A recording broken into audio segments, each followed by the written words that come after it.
I'm listening to the Machiavellians right now. Have you ever read this book or listened to it? No, no. Oh my God, it's so great. He explains that Dante's Inferno is not actually what you think it is. It is actually, so Dante was, there was a battle, let's say it was Florence. I don't know if it Mhm. was actually Florence, but it was between the whites and the blacks, not race, but that was what they were called. And he was on the losing side. And the author compared the Inferno is nothing more than a party platform similar to he reads the party platform in 1932, the Democratic Party platform, and he's like, he reads through it all. He's like, does this sound like anything rational? And it's the whole point is that it's basically a long-winded way of saying that you campaign in poetry and rule it, you Yeah. govern in prose basically, but like you say what you need to say to get your message across in a language that other people are going to understand. So Yeah, they no. understood the language of like heaven and hell in Dante's time.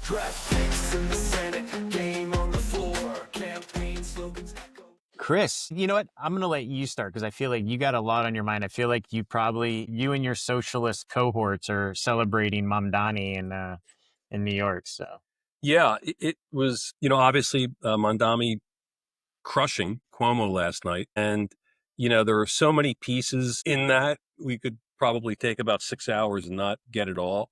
yeah. But so first things, to state kind of the obvious, is that Mondami ran an incredible campaign. And if he goes on to be elected mayor, and again, it's a big fucking gap between primary and general, it's going to go down as one of the legendary, urban campaigns. Like, and there's not that many. I mean, there's like John Lindsay in 69 in New York, and Ed Koch and Wilson Good in Philadelphia, and Tom Bradley in LA. And that's kind of it. I mean, maybe there's one or two others, but, and where kind of the guy that came from nowhere or had serious liabilities, you know, wins in kind of a going away landslide.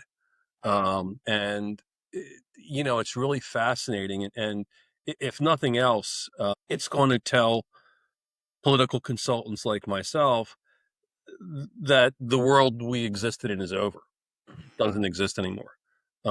And I think that's we're as a political as somebody who does campaigns for a living, I was really excited by the process. Um, but I think it also has very good things and very bad things for the Democrats going forward. And I guess I'll start with my real question is this: so the Tea Party in the late O's and in 2010 and 2012 really crumbled the establishment Republican Party, which is how you kind of wind up with Trump. I mean, it's more moving parts than that, but literally, if the Tea Party doesn't happen, you don't get Trump. So is this the beginning of the DSA, the lefty Tea Party, or Cappuccino Party, or whatever you call it, Espresso Party? And is it going to cause the Democrats to absolutely crumble, realign, and you're going to come up with a candidate that is not Trump-like, but a kind of a parallel thing? Because parties naturally want to parallel each other, um, or opposite sides of the coin. Is that what you're going to get, or is this kind of a runoff? Adams wins the general election as an independent, which has been done. Mondami is seen as Ned Lamont beating Joe Lieberman in the primary, Democratic primary in what, '06? Or was it '08? Whatever it was. But, is it Yeah. that? I think it was '06. I think Bush still had 2 years left in his Yeah, term. I'm pretty sure it was '06. Yeah, But I yeah. mean, and then Lamont has feet of clay, and Lieberman wins as an independent. Is your sense though, so Lieberman was kind of broadly liked even among Republicans, right? I mean, there was talk of like a cross-party, Yeah, he him got running. I mean, like he he was. he was a neocon in some ways. Oh, he's super neocon and super conservative. I mean, he was, McCain famously wanted him as his running mate in '08. Would he have won that election with him? No, no. I mean, Okay, interesting. he liked Joe Lieberman a lot, and he thought it was a Democrat. But you're running against Obama, and Mm, frankly, two old establishment white guys wasn't going to be the trick. got it. But I mean, So, he was conservative. so in that comparison, is Adams similarly cross-party likable or preferable for voters? Yeah. So the Republican right now is Curtis Sliwa, who's not considered a serious candidate. Can he become a serious candidate? I think it's difficult, Yeah. considering he's like, you know, a 50-year-old dude in a beret still. Hmm.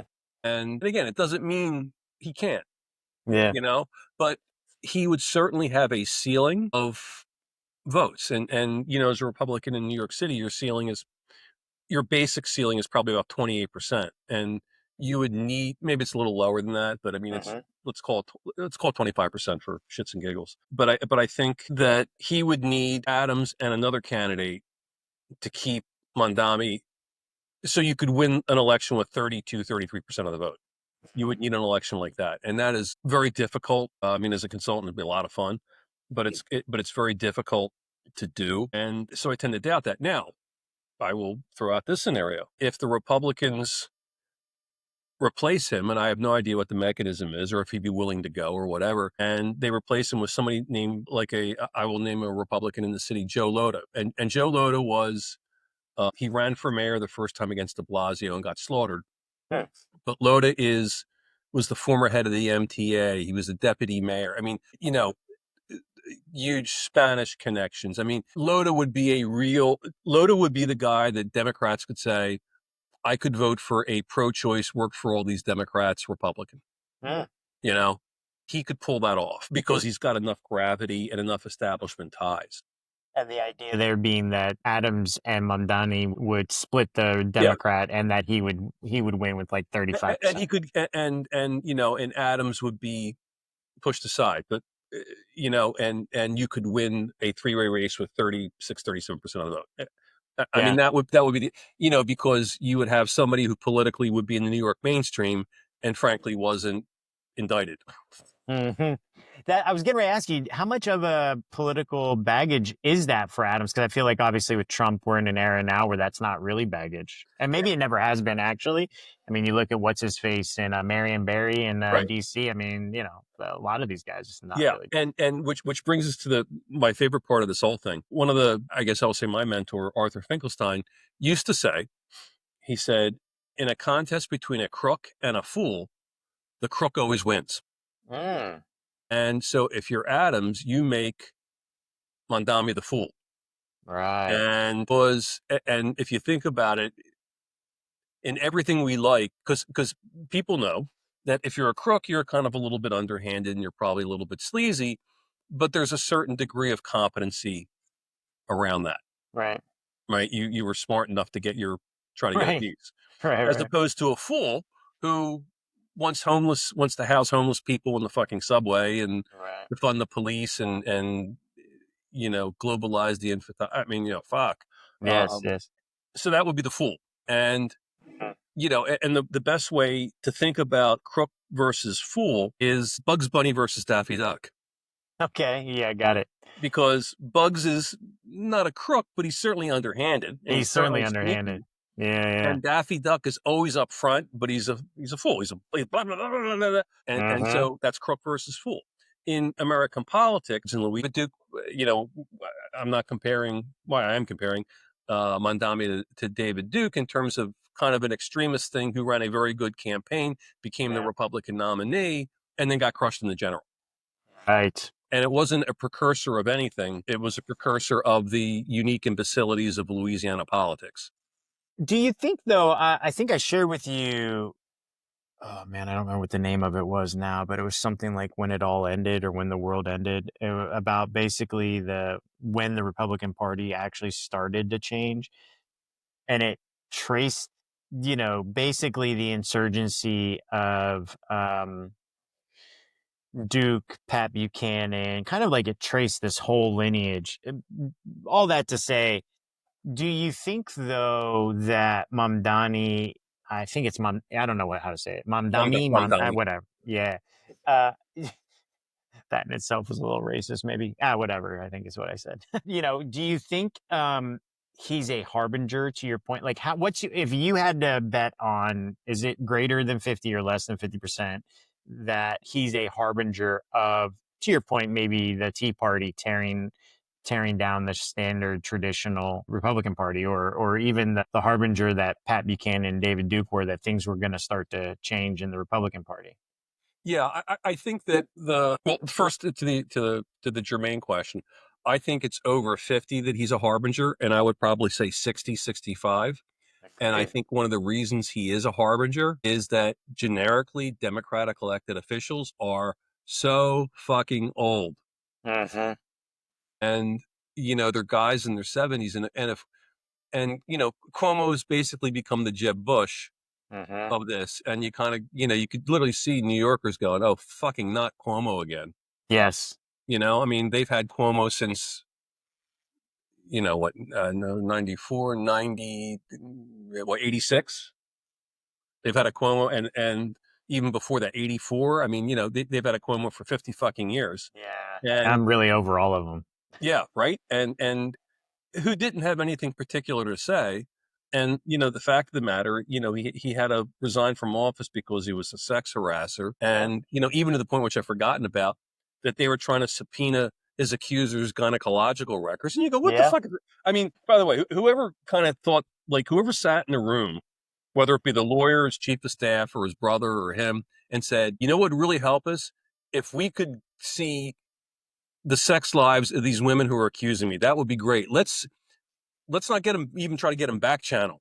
Let's go to fucking court so there's a trail of evidence of us trying to find out about these women's vaginas. I mean, and again, I've sat in rooms like that where people say insane stuff, and there needs to be somebody in the room that says, are you fucking insane? Yeah, right. But obviously that wasn't the case. So I think it could be a harbinger. I think it's definitely a harbinger of, like, Donald Trump begat all these Trump wannabes in 16, and they all ran in 18, and they all got fucking crushed. And so if you have, this crazy unique skill set of Mondami, I mean, his politics aren't even close to mine, but like, you like the guy. He's interesting. He's charismatic. He would be, like literally they'll joke at like, would you want to have a beer with him? Yeah. Yeah. Sure you would. I mean, I thought you were going to go a different direction with that, because I also saw this week that Trump attacked AOC. And I think that when you said he inspired a lot of Trump wannabes, I thought you were going to say, and now they're growing basically these younger versions of kind of Trump-ish on the left and AOC, and he went after basically the squad, I guess, Ilhan Omar and some of these others. Jasmine Crockett, who I don't think is a member of the squad, but basically young, very kind of socialist, social justice, and very loud. And I don't think they're all charismatic. I think AOC is charismatic, and I think Mamdani is charismatic. But I think he recognizes something that maybe the rest of the Republican Party hasn't caught up to yet, which is this is going to be where the fight lies, which is what I think you and I have said before. The real fight would have been between Sanders and Trump, because they were both economic populists. Yes. And the more you are that right now, the more that's what people want. Which also, if you go back and if you look at all the, you can go on Twitter or X, whatever it is, or Instagram or whatever social media platform, and find Mondami's feed and look at all his advertisements, all his videos. Every fucking one was about economics, and every fucking one was about cost of living. Forget all the other bullshit surrounding him. It was all about economics and cost of living and affordability. Literally, he ran on an affordability campaign, but he wrapped it in this kind of cool social justice thing, and you look at what was interesting is you look at among voters under $50,000, Mondami lost by 19. Among voters over $100,000, he won by 13. Now, I think there's a little mitigation to that, 100,000, I haven't seen further breakouts from it. I just saw 100,000, but like $100,000 in New York City is working class. Lower middle class. Yeah. Yeah. I mean, it's not like it's not like $100,000 in Wichita. Right. Right. For sure. So, but at the same time, it's still an interesting kind of thing. Clearly his vote went up with young professionals. I mean, his vote was younger. It was more ethnic. I really want to see the breakdown of the Jewish precincts and the Jewish wards.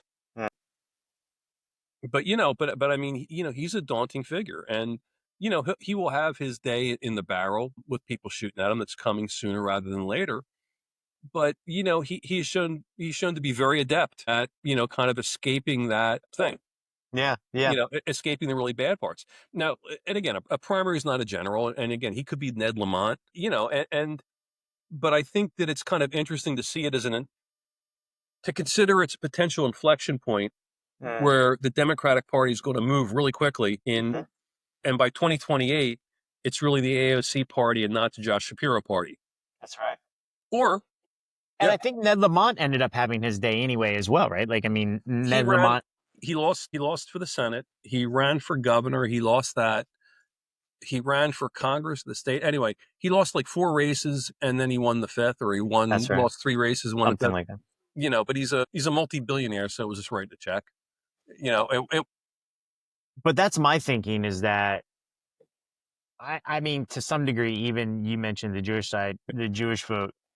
New York is kind of a unique place for this, but almost anywhere outside of New York, it isn't a liability for him. The public opinion has shifted against Israel, as far as I can tell. I mean, I certainly don't think it's a massive, tilt towards the Palestinians necessarily, but I think it is a visceral thing that everybody can recognize, especially in his demographic, younger people. I think it doesn't hurt him. And I think same is true of AOC. The more he can thread that needle, I don't think even if he loses the mayoral race, that's the last that we're going to hear from him. I wouldn't be surprised that, AOC takes Schumer's seat at some point and then he becomes a congressperson. So I think he's there to stay. I think he's definitely planted a flag where he can be viable for a long period of time, and he's young. Yeah, and he's got family money. He doesn't have to really. He can be a professional. I didn't know that. He can be a professional. Yeah, his mother was a movie producer. Is a movie producer. Oh, interesting. And nothing like people who have all the money in the world complaining about not having all the money in the world. Yeah, and she's done Monsoon Wedding, which was okay. She did Mississippi Masala, which is, I think it's in the 80s or early 90s, but Mississippi Masala is kind of interesting because it features a super young Denzel Washington. Oh, interesting. It's kind of, it's a good movie. I mean, it's not the greatest movie, but it's like, if you want to see like Denzel finding his chops, it's worth watching. That's cool. Yeah, I have to check that out. I've heard it mentioned before, but I've never seen it. Where I think this is a precursor, why I'm going over the 50%, I'm going to say 60%, that this is a precursor, is not just because he won, but because the establishment all was against him. The New York Times, Bloomberg, I mean, like newspaper, I mean, the usual suspects of the establishment, which elected Bloomberg, which elected de Blasio, which, this kind of centrist, left of center coalition, for lack of a better word, in New York City, reformists, they kind of put out all the stops and they got fucking ass fucked on this. 100%. And I think that is indicative that voters within the Democratic Party just don't give a fuck and aren't listening to them anymore. Just like Republicans in the Tea Party era just didn't give a fuck and weren't listening to them anymore. 100%. Do you think there's any chance, though, that some of that is actually more indicative of just how bad Cuomo was as the candidate of the establishment? And if it was somebody else, would it have been different? I don't think so. I mean, I think Cuomo was a terrible person, terrible fucking candidate. Ha ha. By the way, yesterday was the 30th anniversary of George Pataki defeating his father, Mario Cuomo, in '94. Oh, shit. Yeah, so that's I was on a date that will live in infamy in that family. I was on a Pataki thread last night. That? Well, it was because yesterday was also Pataki's birthday, and so it was, hey, Governor, but it was like, it was the 30th anniversary of it. I mean, meant to be a politician when you're born on your state's primary day, right? Totally, that's awesome. But yeah, I mean, he was a terrible candidate. But there was also, Lander, who was the comptroller, who, had the charisma of a rock, but he was a mainstream normal candidate, and you could very easily see him as the technocrat, bureaucrat that everybody rallied around. Yeah. But I think the establishment said, ooh, shiny object. Here's a Cuomo. And, they anointed him. The establishment didn't say, get the fuck out of here. You're a loser and a creep. We don't want you. The establishment said, this is our guy, as opposed to Lander, as opposed to somebody else. And, they got what they wanted. I personally fucking love it. I mean, Me too. I already made it clear I don't like If you the don't love it, Cuomos. there's something wrong with you. Yeah. Even just the Chris and I don't know, just everything about those two guys. They give me the fucking creeps. Well, okay. So one thing, tell me if you think I'm wrong, Yeah. because I think maybe we get caught in our own echo chambers. Although I feel like I consume a lot from different areas, but you know what I'm seeing a huge resurgence of among young people who don't even know who the fuck this guy is Huey P. Long. Yeah. Huey P. Newton? Yeah. No. Huey Newton was the black guy. Huey Black guy, Long right. was the Louisiana populist, right? Right. Who got shot. Yeah. Assassinated. All the king's men, right? Yeah. Yeah. So he has become, and one speech in particular, where he goes after Rockefeller and Morgan and all them. I'm seeing it, and it's funny because I'm seeing it from young people on Instagram and on TikTok, who again I don't think they know who he is, because I don't think people are reading All the King's Men in school anymore. Are we entering an extreme populist movement now on both? I think the younger you are, the more likely you are to be less people I guess I would put it to you this way, and I may have told you this before, but Rory Sunderland is a marketing guy, genius, works at Ogilvy. He posted something on Twitter about Trump and people rejecting the idea of socialism in the US.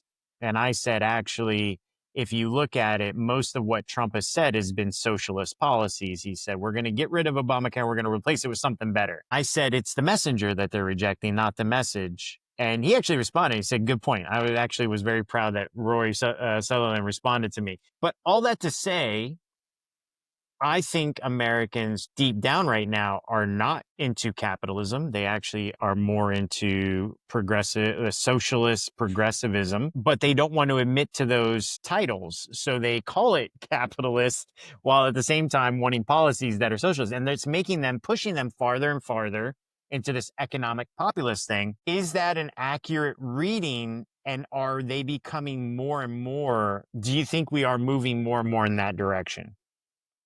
I'll hedge it and I'll say that's part of the equation. We're clearly moving left economically. Yes. However, young people generically are getting more conservative. They identify themselves as more conservative.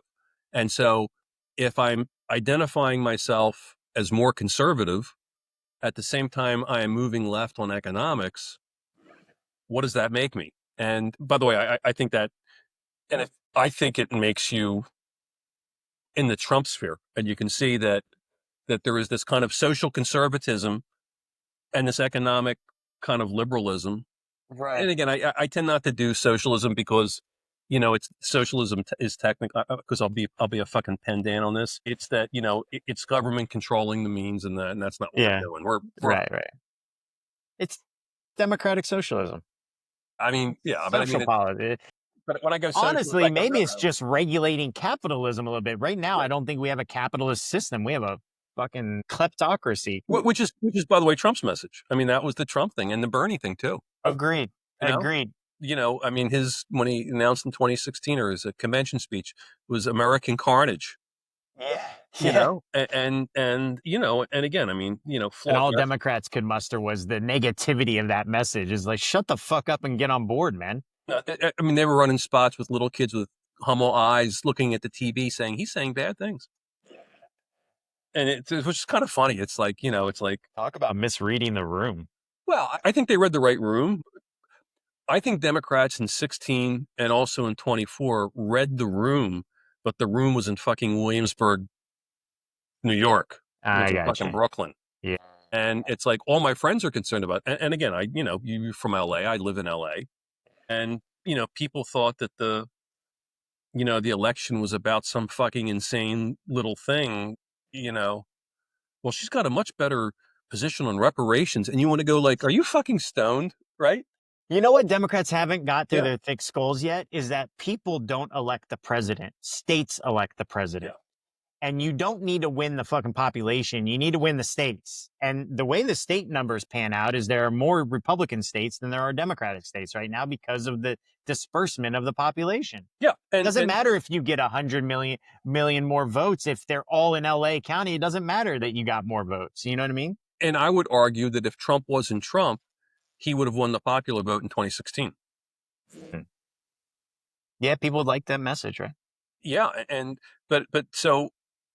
But what Mondami did is Mondami read the room, the big room. And again, he kind of did this kind of like cool socialist, I'll call the cool AOC vibe kind of thing. Yeah. At the same time, his messaging, and this is his consultants, his messaging was all affordability and economic. I mean, literally he could have been, he could have been an austerity Democrat. He's not, but I'm saying, but like in terms of focus on, he had a laser focus on the shit that mattered to voters. And so it's like, the Cuomo campaign was basically, my opponent is a really fucking bad guy. And here I am, aren't you lucky? Right? Yeah.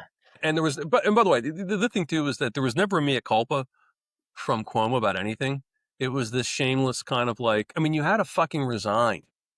You were a Democratic governor in a Democratic state, and you had to resign because your behavior sucks so bad.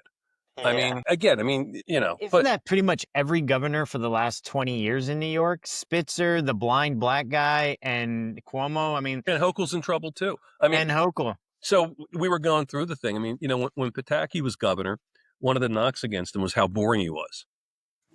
And he had a boring administration because they actually did shit.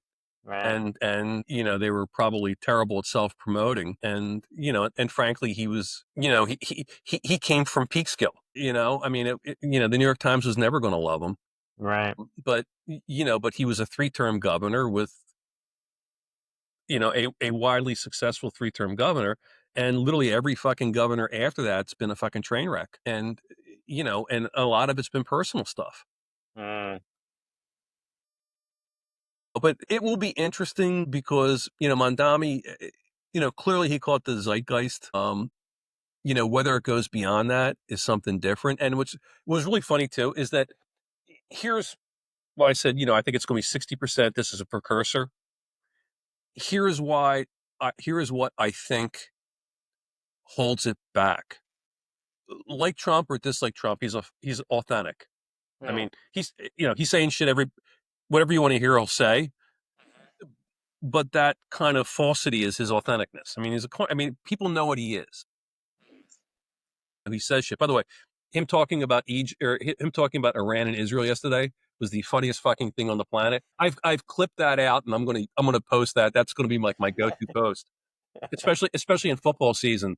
They don't know what the fuck they're doing. I mean, it's gonna be the meme of 2025 for sure. They don't know what the fuck they're doing. So, but there's a certain authenticity. I mean, basically said, Iran and Israel have been at wars for so long and so hard. I'm sorry. I don't know where my phone just went off. I'm trying to. Oh, hold on. I'm going to use this crap coffee. And you don't have to agree with that political sentiment, but it's pretty fucking good. I think it nails more wrong than right, or more right than wrong. But AOC kind of couldn't resist doing, I'm a Brooklyn girl and you can't get over on this Brooklyn girls. It's like, you fucking grew up in White Plains. Yeah. I mean, and it's like that kind of stuff, I think, for all her skills, that think before you fucking tweet that out, Have you ever heard Charlemagne the God says, he says Republicans are more honest in their lies than, and Democrats are more dishonest in their truth or something. It's a very good quote. I really enjoy it. Yeah. And God damn if that's not true, right? Because to your point, Trump is authentic in the same way that a cheating spouse is authentically who they are. You know what I mean? It's like you know that you're married to, okay, an example, in a way, Cuomo's authentic. He authentically doesn't give a shit enough to address his own, to issue a mea culpa, address his own. I mean, it's the same thing in my opinion. It just one comes across as one way and the other one comes across as another. It's really interesting to me why that is the case. I've never been able, I think it's one of the big things that I'm going to have to ask when I die is like, why is it this way? So I think part of it is that when we go to a carnival or I'll go New York, if you see some guy playing 3-card Monte on the street, Yeah. you know he's cheating.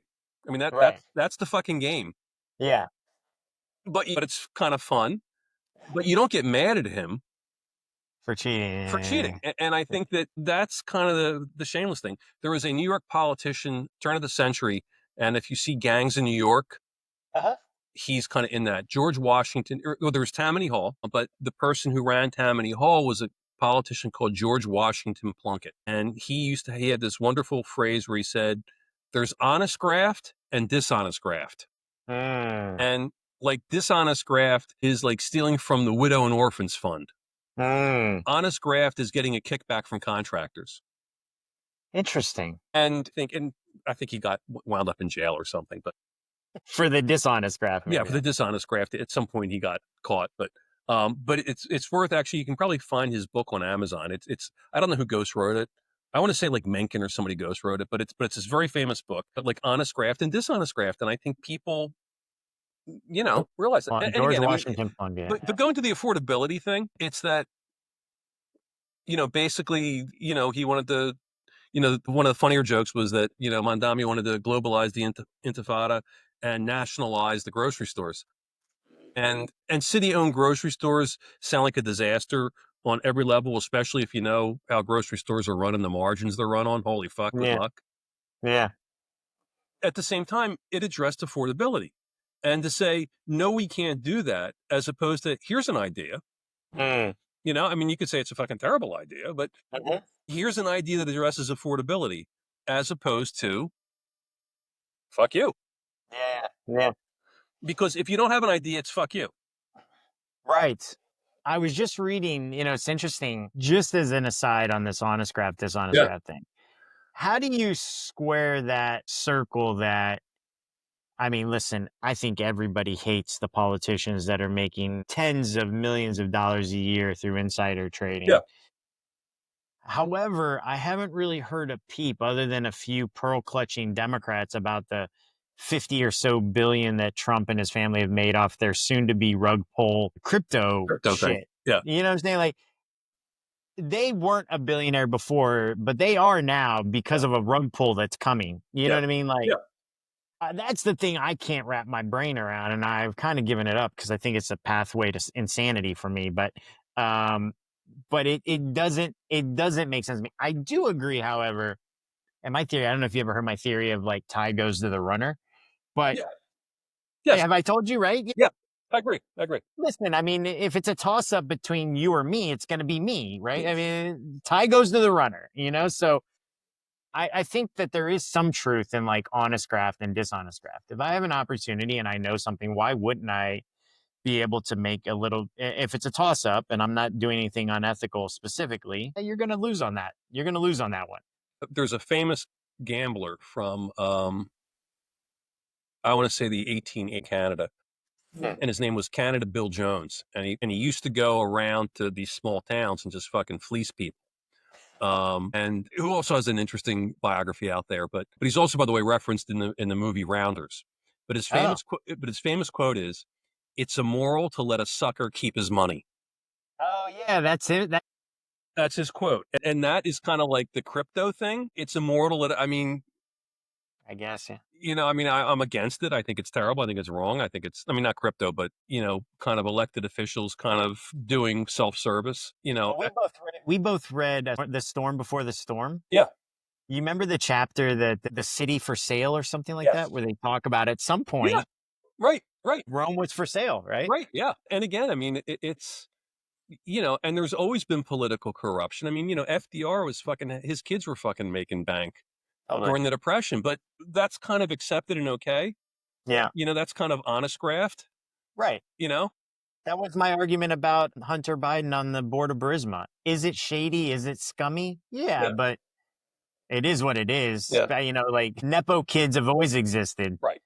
But by the way, I heard a piece of it. I'm going to go back and listen to the whole thing. I saw a couple clips of Chuck Todd, who before he lost his mind was on Meet the Press, and Jake Tapper. And they did this whole thing on Biden about what a shitty father he was and how the whole thing was a lie. And, and they kind of pointed out even him, heroically commuting back and forth every day to Delaware, basically he outsourced the raising of his kids, to his sister. And you could look at it as he came home every day, or he decided to work in another city away from his kids most of the time. But it was this kind of, I thought, pretty vicious thing that, like, seems very vindictive. Yeah, and it's like, again, I obviously, as we know, I've never been a Joe Biden fan, and ha ha ha, you know, but like, do you really want to kick the shit out of the fucking 82-year-old guy with fucking dementia now?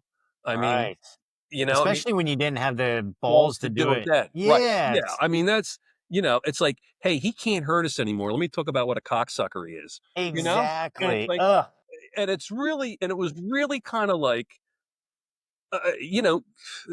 there's a Stephen Miller, not White House immigration Stephen Miller, but there's a Stephen Miller who basically he's a media critic and that, and he's got this phrase. He said, you think you hate the media, but you don't hate them enough, and and that's the kind of way I felt that, listening to them say, Maya, and they're all going, yeah, I heard all these stories about he was really a jerk off and he's never been a good guy. And all the Family Guy has all been bullshit and they've always been liars. And it's like, that's what I've heard.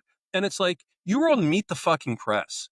You're an anchor on fucking CNN, and you kept your mouth shut. So shut the fuck up now. I mean, I really found it, like, this is the guy you want to pick on now, right? Politician was a shit father? By all means, I would never have assumed such a thing. Right. And who knows what kind of a father he was.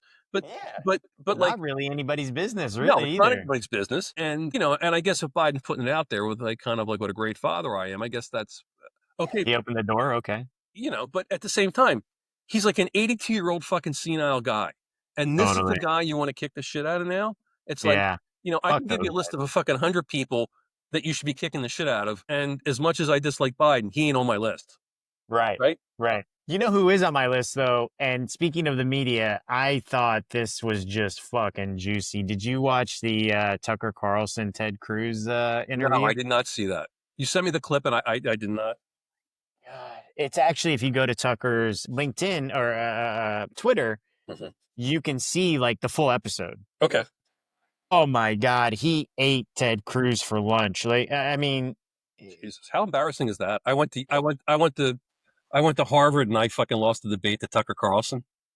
And you know what's so interesting is it's so just I swear to God, you're going to watch this because I don't want to even say it because I don't want you to I don't want to taint your view of it. But like Tucker, just asks like one or two questions very early on, like within the first 5 minutes. And you can see what Ted Cruz is doing. He's deflecting and trying to win Tucker over. He's like, Tucker, I know we agree on like 90% of things. And I loved what you did here. And I'm like, my God, dude, like you're fawning to try to get out of that question, which wasn't even a hard one yet, you loser. And then he keeps referring to this picture of Ronald Reagan as like, this is my model of like, I'm neither a hawk nor an isolation. It's like, dude, shut the fuck up. Yeah. Anyway, it was insane, but it is, I think, I'm still waiting for Ted Cruz to get his comeuppance. I think it is an indication, and I'm not a Tucker fan either, but it is an indication to me of even more so how the movement in the country away from Israel is that Tucker Carlson now is questioning why Ted Cruz and why our foreign policy is being dictated by another country and yada, yada. So it isn't just the Mamdani thing. It's like all of this seems to be coming together to me where I think it is becoming more and more and more difficult for the current power structures to stay in place. And I think there's a real clash coming between those two things. And I actually think your point about Trump saying they don't know what the fuck they're doing, I think that's more of an exasperation of the factions within the Republican Party that are trying to push him in one way or the other than it is an exasperation with actually Israel and Iran. What I think is interesting, and I have not checked if anybody's bombing anybody today, but I think that whether you like him or not, on the fucking merits, Trump should be not only nominated, but get a fucking Nobel Peace Prize if this holds. Because this week he brokered a ceasefire between, he brokered a ceasefire on potential World War III between Iran and Israel.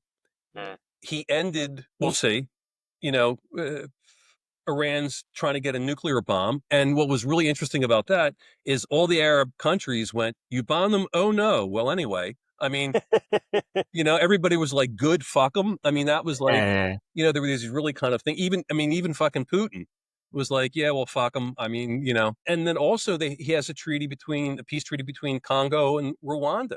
Yeah. And so if you do Abraham Accords, Middle East peace, Rwanda and Congo, if it was Hillary Clinton, they would be fucking giving it to her. And I think he's got, I think he's got a case to be, grievance. I mean, everything is a grievance with him, and but I mean, I think legitimately, like, who else are they going to fucking give it to this year? Yeah, no, I saw, I could be wrong, but it looked to me like an official nomination had just been submitted, And then they actually. pulled it. Then the guy pulled it. They pulled it. Oh, Yeah, I they didn't see pulled that. it, which I think is like, Why do you submit it and then pull it? I don't understand that. probably because it was Donald Trump. I mean, I think it was a Swedish guy did it and then pulled it. Interesting. But I mean, You know what's interesting though is bad things come from good things and good things come from bad things all the time. If somebody said if I died and suddenly all of the mysteries of the universe were revealed and I found out that Trump was actually Satan, but he actually accomplished all these good things on accident or just in his own self-interest, and we gave him the Nobel Peace Prize, it wouldn't shock me in the least. You know what I mean? Like right. bad things, good things, it's hard to know. You have to look back 50 or 60 years later. You know what I mean?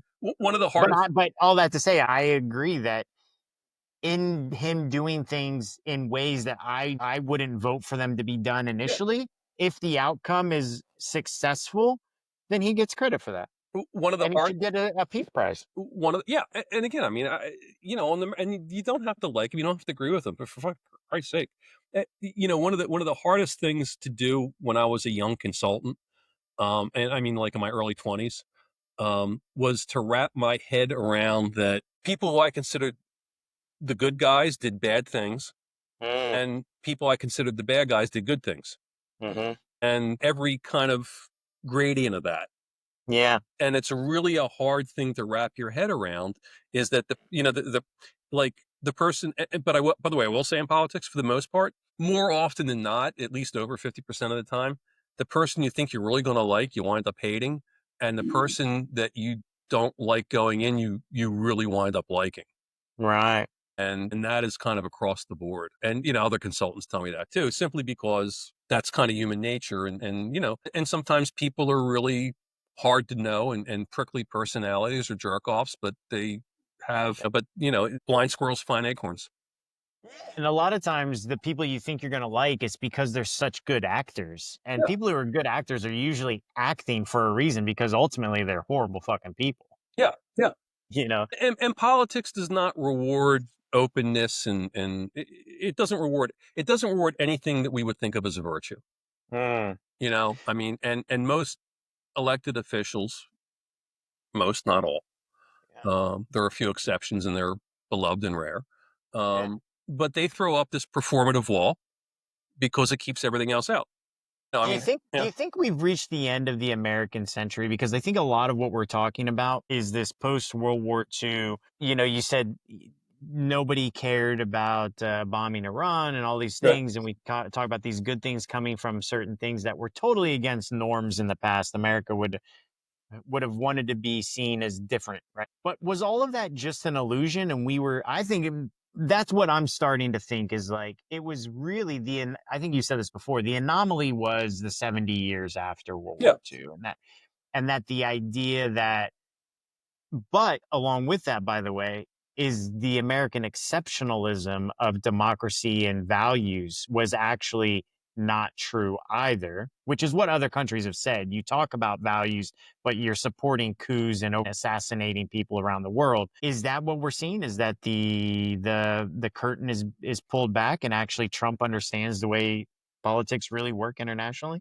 Yeah, I think so. You know, the post-war thing, they used to call that real, I think the phrase was realpolitik, Mm-hmm. that, you know, we're going to have the coup, but it's our guys, Mm-hmm. because it's going to create a stable, it's going to Yeah. create a more stable situation, which frankly, I'm a little sympathetic to that. I mean, I don't want my hands on it, but I mean, I'm sympathetic to stability. But you know, what was interesting, I think that to kind of reverse that, there was a piece, an article I read about Botswana Mm-hmm.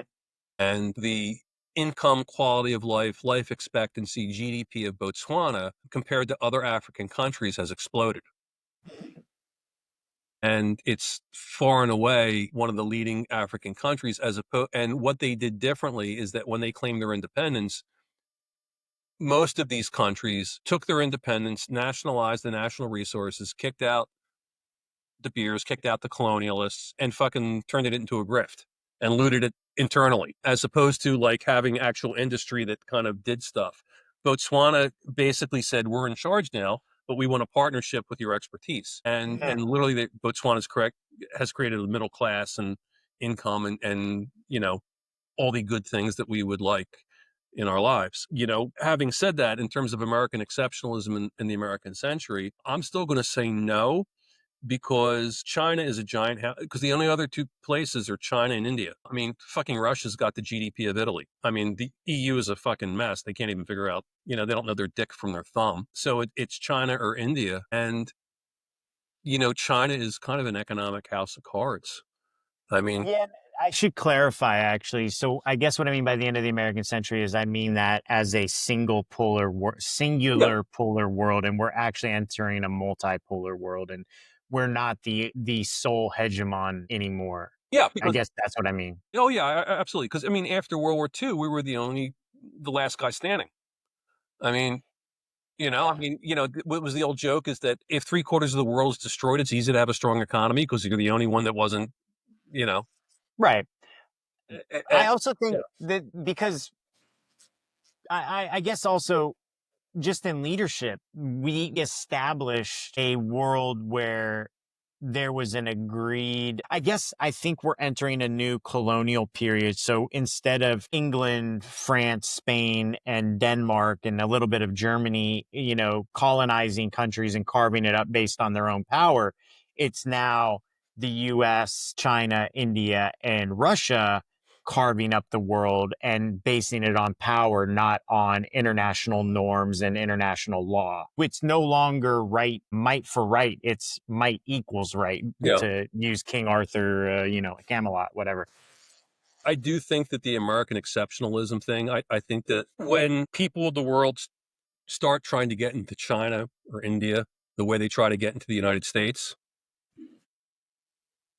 I think, That's when the difference appears. yeah, no, and I think that, and again, I think that the whole immigration mess is you know, I think I referred to it as an unfortunate corrective, but that's the way the world works.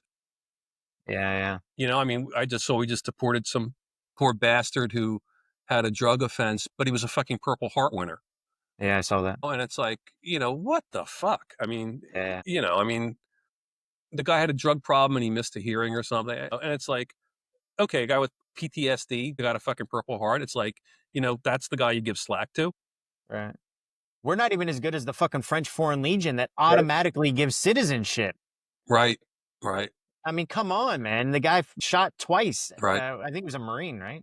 He's Yeah. not the first vet, by the way, to be deported. Right. Even under Obama, we deported a couple of Marines and some By the others. way, that was becoming a citizen. That's how, on my mother's side of the family, how they became citizens. They came off the boat for fucking. Actually, if you see gangs in New York, I'll reference that again. The Irish hoodlums come off the boat and they said, "Want to be a citizen? Yeah, welcome. You're in the army." And that's how. And by the way, Everybody else kept marching south, and they made a turn west. yeah. Well, no, I mean, you know, basically, if you look at how they that, it's pretty clear they deserted after the first. I think they were in Antietam was the first battle they were in, and they were like, "Fuck this shit," and they deserted. Because all of a sudden they're like, we know they get in there because there's records, and then there's this battle, and then the next thing they like 2 months later they show up in fucking Ohio, and the war wasn't over. So amazing. I know we got to wrap it up for time, but I'm listening to the Machiavellians right now. Have you ever read this book or listened to it? no. Oh my God, it's so great. He explains that Dante's Inferno is not actually what you think it is. It is actually, so Dante was, there was a battle, let's say it was Florence. I don't know if it was actually Florence, but it was between the whites and the blacks, not race, but that was what they were called. And he was on the losing side. And the author compared the Inferno is nothing more than a party platform, similar to, he reads the party platform in 1932, the Democratic Party platform, and he's like, he reads through it all. He's like, does this sound like anything rational? And the whole point is that it's basically a long-winded way of saying that you campaign in poetry and you rule it, you govern in prose, basically, but like you say what you need to say to get your message across in a language that other people are going to understand. So they understood the language of like heaven and hell in Dante's time. Yeah, I read it a long time ago, and you have to read it with a concordance, or else you don't know what the fuck's going on. For sure. But it's really interesting is that like all the people in hell is basically his enemies list. That's right. So exactly what he did. It was basically him saying like, Hillary Clinton's a piece of shit, AOC's a piece of shit. Like it was that, you know what I mean? Yeah, for sure. And most people don't know that it was his enemies. They just think like it was his view on right and wrong. And they're like, no, they were on the other side. They were a white or they were black. I don't know what side he was on. And he picked his targets, and and he was actually kicked out of that city state. So he was, what's it called when you get banished? Banished. So with his group, they lost eventually, and they were all banished. And he spent the rest of his life basically couch surfing. We should do that in the United States. We should it's like, if you really fuck up, like, we're not going to give you jail time. You're banished. You can never come back to New York City. You got to leave. Yeah. Wouldn't that be great? Wouldn't that be great? I've never understood why we don't behave more like hunter-gatherer tribes, to be honest with you. Back to our asshole of the week. I don't know if you saw this. To that point, there is a video, and it's nauseating. I don't know if you saw this fucking Belarusian guy. I guess in Russia, a 6-year-old boy, he grabbed him, flipped him, and threw him down. Kid's still in a coma. Anyway, I saw this video, and I thought to myself, wouldn't a sane society just execute the guy on the spot? Like, or give him a quick trial, but everybody watched you do what you did. Yeah. And imagine being in a hunter-gatherer tribe and you do something like that. How long is it going to take before they all get rid of you? Yeah. And, anyway, so I don't know if you have yeah, exactly. And Banishment was another one, man. I'm telling you. We should start the banishment party. You're just fucking banished. It's like, Andrew Cuomo, not only to get you're banished to fucking South Dakota, right? Yeah. That's where you're going to be like. Right? I love it. I love it. Fun today. All right. I'll talk to you soon. Thanks. Bye-bye. Bye-bye.